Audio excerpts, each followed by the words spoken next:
¿Sabía usted que no todo el que se llama judío es israelita? ¿Y que un hebreo no es lo mismo que un sionista? Miles de personas alrededor del mundo usan estas palabras como si fueran lo mismo, pero no lo son.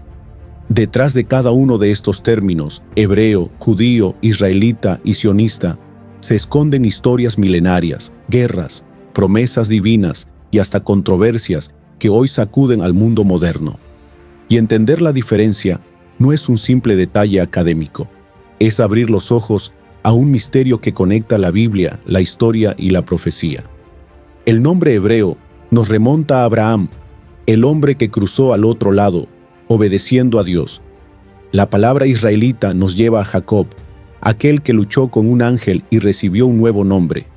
Judío nació con la tribu de Judá, pero se convirtió en un sello de identidad que sobrevivió al exilio y a la persecución.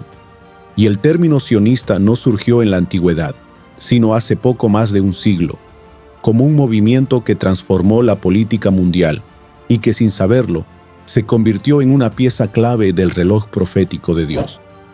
Si usted alguna vez se ha confundido con estos nombres o se ha preguntado cuál es la verdadera diferencia, este documental le dará respuestas que cambiarán su manera de ver la historia del pueblo de Dios.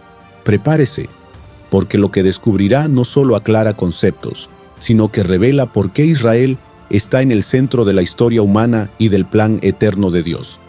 Antes de continuar, déjanos tu opinión en los comentarios. ¿Crees que el pueblo de Israel sigue siendo el pueblo de Dios?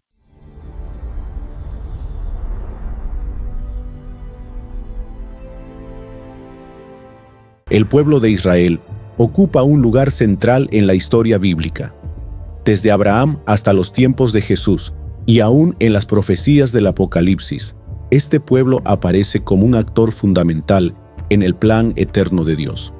Pero a lo largo de los siglos, su identidad ha sido llamada de diferentes maneras: hebreos, israelitas, judíos y en los tiempos modernos sionistas. Cada una de estas palabras tiene un trasfondo distinto. No son sinónimos, sino identidades que nacen en momentos clave de la historia. Para comprenderlas, debemos empezar con la más antigua de todas, hebreo. La primera vez que aparece este término es en Génesis capítulo 14, verso 13, donde se nos dice: «Vino uno de los que escaparon y lo anunció a Abraham el hebreo». La palabra usada allí es ibrí, que significa el que cruza, el del otro lado. ¿Por qué Abraham fue llamado así? Porque él había cruzado el río Éufrates saliendo de Ur de los Caldeos, obedeciendo la voz del Dios verdadero. No era simplemente un cambio de geografía, era el inicio de una nueva identidad, un hombre apartado de la idolatría, que caminaba como extranjero, confiando en una promesa divina. El teólogo Samuel Rolls Driver explica: el nombre hebreo no era un título nacionalista, sino una manera de describir al hombre que había cruzado fronteras, que vivía como extranjero y que se distinguía por la fe en su Dios. El historiador judío Flavio Josefo, en Antigüedades Judías, añade que Abraham fue llamado hebreo porque pasó de Caldea a Canaán y de allí a Egipto. Para Josefo, el término estaba ligado a su condición de peregrino y a su disposición de abandonar todo por la obediencia al Creador. Pero no solo los historiadores, también los rabinos lo interpretan con profundidad. El rabino medieval Rashi de Troyes, uno de los comentaristas más influyentes de la Torá, explica que Abraham fue llamado hebreo porque venía del otro lado del río, pero también porque estaba del otro lado del mundo en su fe. Mientras toda la humanidad servía a ídolos, Abraham estaba del otro lado, sirviendo al Dios único. De manera similar, el rabino Shlomo Yitzhaki, otro de los grandes exégetas judíos, dice: hebreo significa que Abraham se encontraba separado, distinto de las naciones, porque todos estaban en un lado y él estaba solo en el otro lado. Esto nos revela algo poderoso. Ser llamado hebreo no era solamente una referencia geográfica, sino una declaración espiritual. Era ser diferente, estar apartado, vivir como extranjero en la tierra, pero marcado por el pacto con el Dios eterno. Por eso, cuando en Éxodo capítulo 1, verso 19, las parteras dicen al faraón: Las mujeres hebreas no son como las egipcias. No solo estaban marcando una diferencia cultural, sino que reconocían que este pueblo era distinto en su origen, en sus costumbres y en su identidad. Así, la palabra hebreo fue el primer nombre que cargó el pueblo de Dios. Un nombre que reflejaba obediencia, separación y fe. Un nombre que no dependía de un territorio ni de un estado, sino de un llamado divino que cambió la historia para siempre.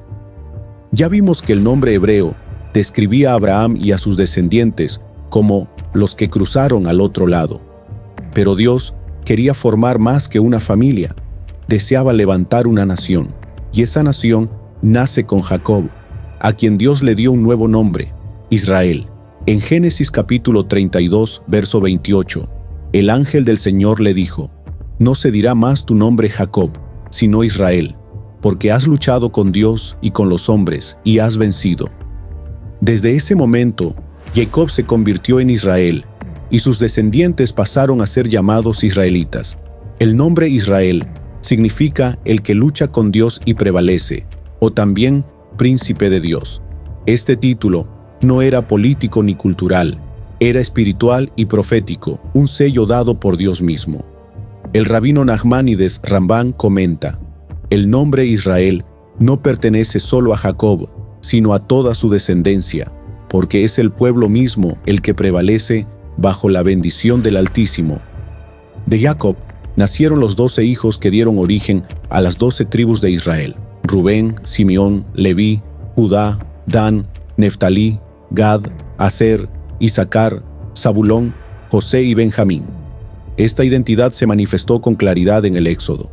Cuando el pueblo salió de Egipto, ya no eran una familia dispersa, sino una nación completa, organizada y establecida por tribus.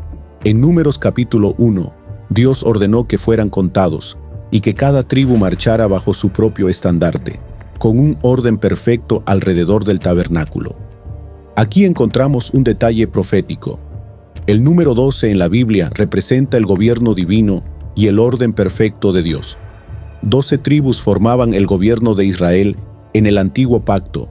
Así como en el nuevo pacto, Jesús eligió a 12 apóstoles para establecer el fundamento de la iglesia. El historiador Flavio Josefo, en Antigüedades Judías, confirma que desde la salida de Egipto el pueblo fue reconocido como israelitas, organizados bajo las 12 tribus, cada una con su identidad y su herencia. Siglos después, el apóstol Pablo reafirmó esta verdad en Romanos capítulo 11, verso 1. «Yo también soy israelita, de la descendencia de Abraham, de la tribu de Benjamín».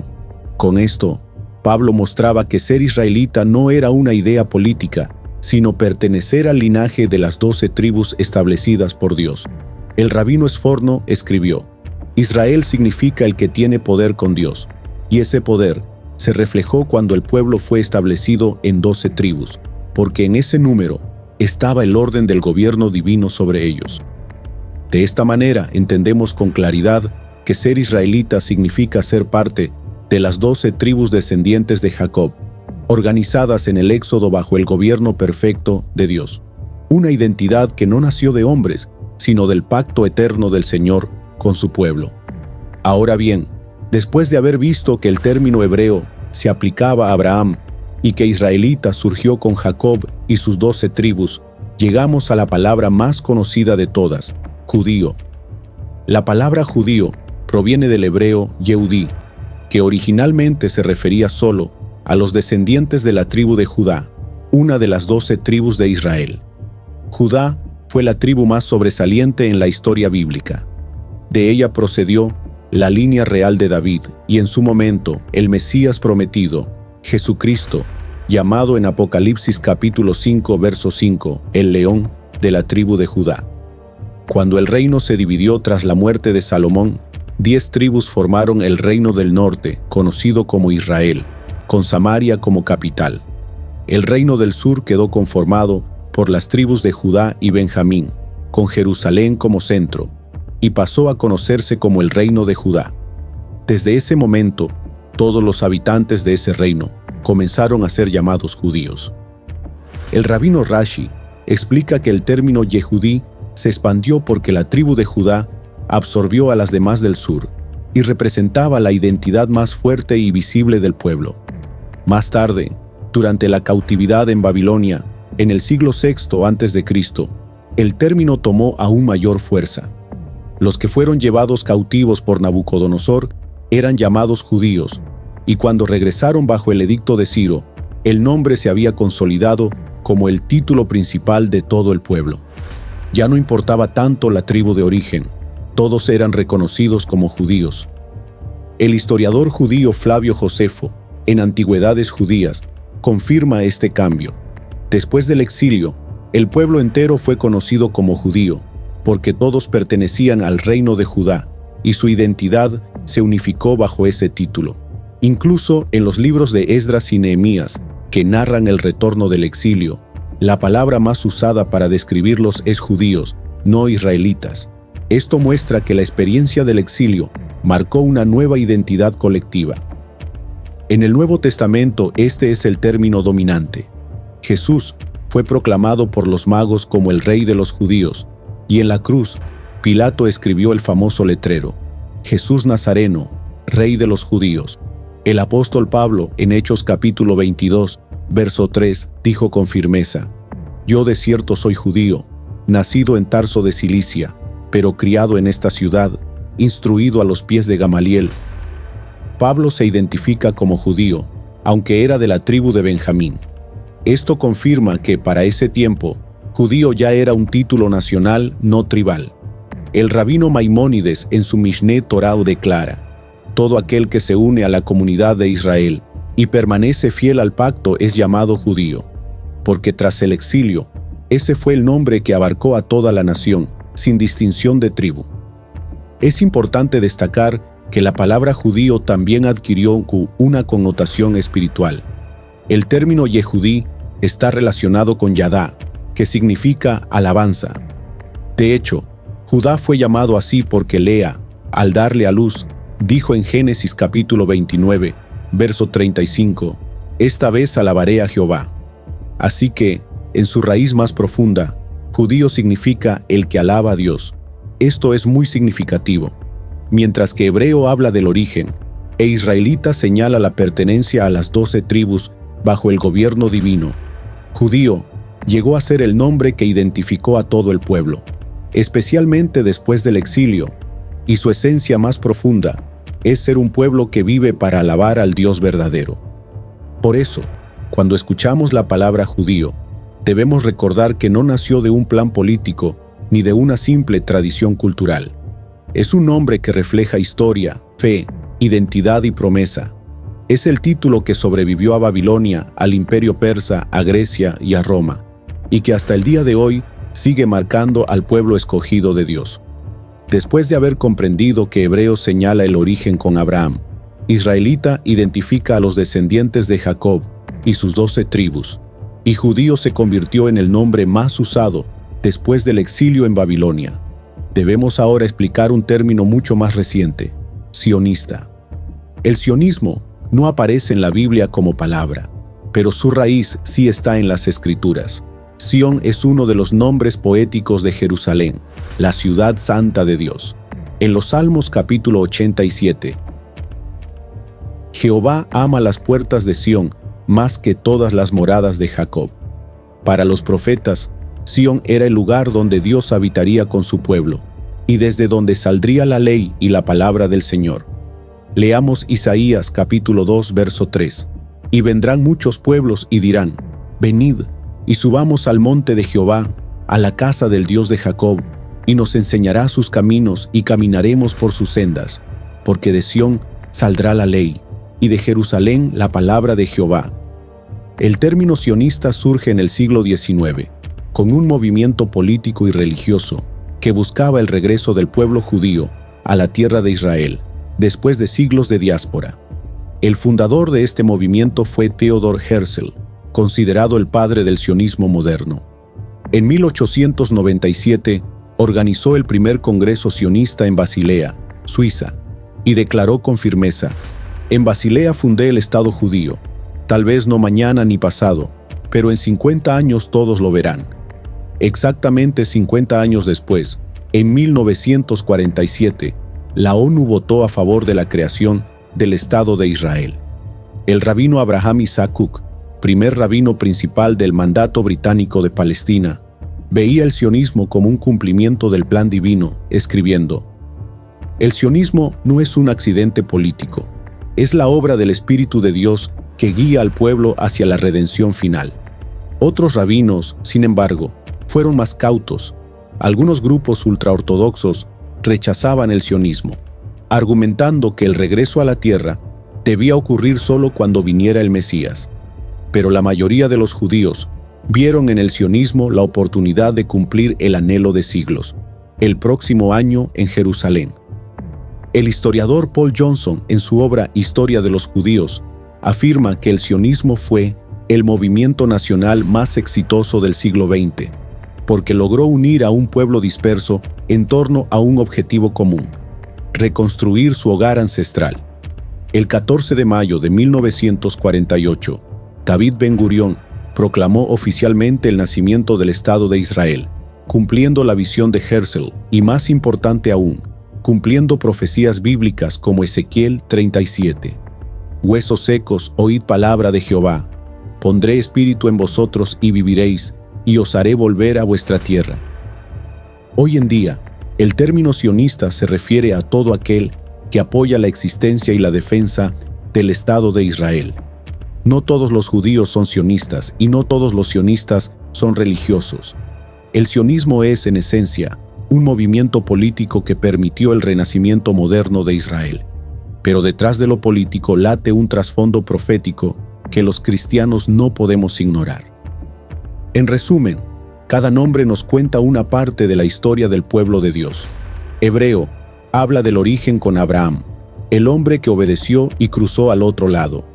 Israelita muestra la identidad de las 12 tribus, establecidas bajo el gobierno divino. Judío se convirtió en el nombre de todo el pueblo, especialmente después del exilio, y bajo ese nombre vino Jesús, el Rey de los judíos. Sionista señala el regreso moderno del pueblo a su tierra, cumpliendo profecías y preparando el escenario final. Pero más allá de los nombres, todo apunta a Cristo. Él es el verdadero cumplimiento de las promesas hechas a Abraham, el heredero de Israel, el Rey de los judíos y el que un día reinará desde Sión. Y para nosotros como creyentes, la lección es clara.